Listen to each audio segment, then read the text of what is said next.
Rebonjour à tous, j'espère que vous allez bien. On se retrouve pour le 7e jour du Inktober avec comme sujet passeport. Pour cette fois, il n'y avait pas plusieurs sujets qui s'offraient à moi. Lorsque j'entends et je lis le mot passeport, la seule chose que ça m'évoque, c'est donc un passeport. C'est un petit livret qui vous permet de pouvoir voyager.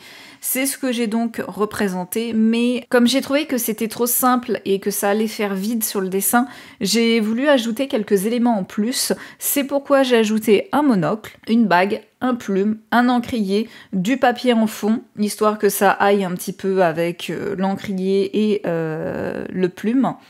Mais aussi, bien sûr, mon petit personnage, je vous l'ai dit, vous le verrez tout le temps. Mais là, cette fois-ci, j'ai décidé de le faire en grand et qu'on puisse bien le voir. Et j'ai trouvé amusant de le mettre dans une position détendue. Et je n'ai pas représenté cette position par hasard, puisque le sujet était passeport et donc je devais représenter un passeport. J'ai voulu représenter l'idée d'un voyage futur ou un voyage qui a déjà été effectué et représenter le personnage dans une position où il était détendu à l'idée de partir en voyage ou d'être revenu d'un voyage qui l'a reposé. J'ai trouvé ça assez intéressant, d'autant plus que, si vous regardez bien, j'ai aussi essayé de représenter un regard rêveur, le regard de quelqu'un qui pense ou qui repense à quelque chose d'agréable. J'ai essayé de représenter un petit peu tout ça, ce regard un petit peu dans le vague, celui qui imagine quelque chose qui va se passer ou quelque chose qu'il a déjà vécu. Je trouvais ça assez intéressant. Je sais que c'est pas forcément quelque chose de très explicite, c'est un message à sous-entendu qui se veut à interprétation. Peut-être que certains, en voyant la tête de ce personnage, vous ressentirez peut-être éventuellement autre chose.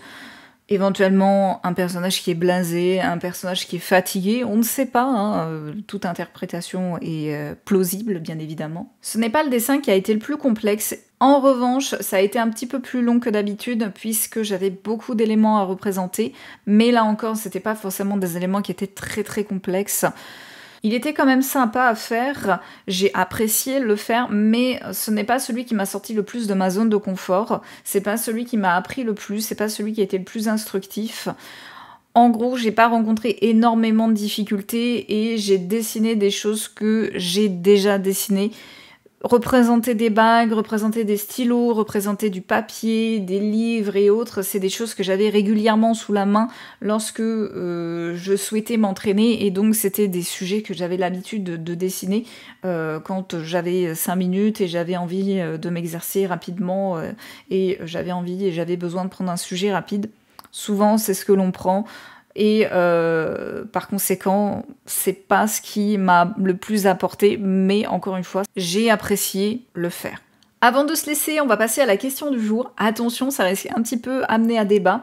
Est-ce que vous êtes plutôt dessin traditionnel ou dessin digital, et expliquez pourquoi vous préférez l'un par rapport à l'autre, ou si vous appréciez les deux. Oui, c'est possible, tout est possible. Faisant l'Inktober au traditionnel cette année, je connais déjà une bonne partie des réponses, mais je suis quand même intéressée d'avoir un petit peu vos avis. Pour ma part, je n'ai pas de préférence, j'aime autant le traditionnel que le digital, c'est deux supports qui sont complètement différents, et pour moi, l'un apporte à l'autre, le traditionnel apporte au digital et le digital apporte au traditionnel, comme la gouache va éventuellement apporter à la peinture à l'huile ou au dessin au crayon. C'est des supports, des médiums qui sont complètement différents, et ce que vous allez acquérir en compétence sur un des supports, vous allez pouvoir éventuellement le réutiliser sur un autre pour vous perfectionner.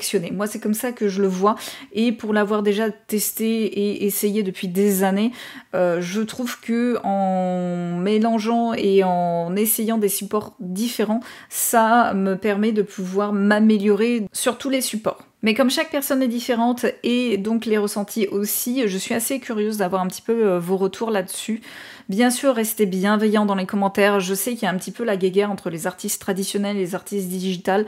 Moi, je fais les deux, il n'y a pas de guerre, j'apprécie les deux et je trouve que les deux sont tout aussi intéressants l'un que l'autre. Il n'y en a pas un qui est meilleur que l'autre et surtout, c'est différent. Et c'est sur le résultat final que l'on va se laisser. Je trouve que je m'en suis plutôt bien sortie, à part quelques petits détails que j'aurais pu éventuellement reprendre, mais par manque de temps, je n'ai malheureusement pas pu. Mais dans l'ensemble, je trouve que je m'en suis plutôt bien sortie. Et encore une fois, c'était pas le plus compliqué, donc ça allait. Sur ce, à demain et portez-vous bien. Bye bye!